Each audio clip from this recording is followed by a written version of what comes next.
Hello, and welcome to Omniproductions' very first podcast. I'm your host, codename Al. Why? Because I don't want to put out my real name. Can you blame me? Today I'll be talking about what my podcasts will be about, as well as starting the first segment. So my podcasts will be a little different than others. As you may have guessed or asked, what does omni mean? Well, omni means all. So this production will cover all sorts of topics. I might even ask you what you would like to hear from me. The range of topics will be theories all the way to ARGs, as well as reviews on some games, TV shows, and movies. So I would gladly take any recommendations. One thing I'm going to try to stay away from is politics. I don't really like talking about that. Now, on to today's podcasts. Today, we will be exploring the universe of the one and only Trevor Henderson. First, we will be talking about a strange dreamlike entity known as the longhorse. Longhorse is exactly what it sounds like, a horse with a very long and bony neck with multiple joints. It seems only to appear in dreams as a type of warning to people that something worse is on its way. It is theorized to be at least 1,000 years old, could be even older than that. Longhorse has the ability to grow its neck and bend it in inhumane ways. So how do you know when Longhorse is nearby? Well, you can tell when he's around is by hearing the sound of crackling bones. Longhorse appears to be an interdimensional, hyper-intelligent being with the ability to jump in and out of our plane of reality. It is known as a dream entity because it has yet to be seen outside of dreams. But the odd thing is, if you manage to take a picture of Longhorse in the dream, the picture will appear on the dreamer's nightstand or desk the next day without a trace. Longhorse isn't very hostile but is fast. Its speed and stamina cannot be measured due to it being extremely fast and able to jump between planes of reality. It is unknown what its true intentions are because it refuses to speak or it cannot speak, despite its hyper level of intelligence. Although it does seem friendly in some way due to it appearing days before a disaster will occur, it is unknown if Longhorse is the cause of the disasters or just an omen of them. But one thing is for sure, we're glad this one isn't a hunter. On to the next. The next entity is known as Bonesworth.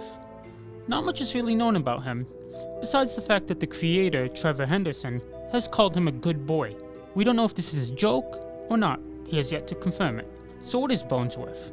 Well, he appears to be half a skeleton that's made up of two parts. The outer part is a shell-like plate that constantly sheds. The shell looks exactly like the inner skull, except it is split down the middle and has been noticed to be able to shift and move.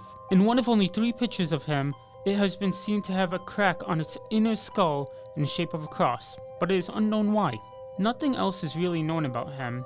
The only other notable piece of information out there is that there is a Polaroid of Bonesworth with the words "Keep Away Bonesworth" on it. It is unknown what happened to the person who took this picture, but thanks to them we can confirm, unlike Longhorse, Bonesworth is on our plane of reality and not dreamlike entity. The third and final being we will be speaking about today is one you will definitely want to say hello to. This one is known as the Friendly Visitor. The visitor is an animalistic-like being with a human head. It appears to be extremely malnourished to the point where its bones are sticking out of its body like a spike. You cannot see the back half of the visitor due to it always appearing in a window. The origin of this being is not really known. The only thing that is known is that it first appeared in an unknown book on page 48. On page 48, there is a drawing of a window. The person viewing the page will get the impulse to tap on the window. If the person gives in and taps the window, the friendly visitor will walk in and attempt to talk to you. You will have a hard time hearing him though because he is made out of ink. It is very important to say hello back and greet him, whilst the visitor will manifest in real life and kill you through the nearest window. It is worthy noting that the visitor's face and head will transform into the previous victim. It seems all he wants to do, or all he wants, is to be acknowledged properly. I mean, you're the one who bugged him by tapping on the window. Well, my friends, that is all the time I have for today. I would like to thank you for joining me today, and hopefully you'll be back for my next podcast.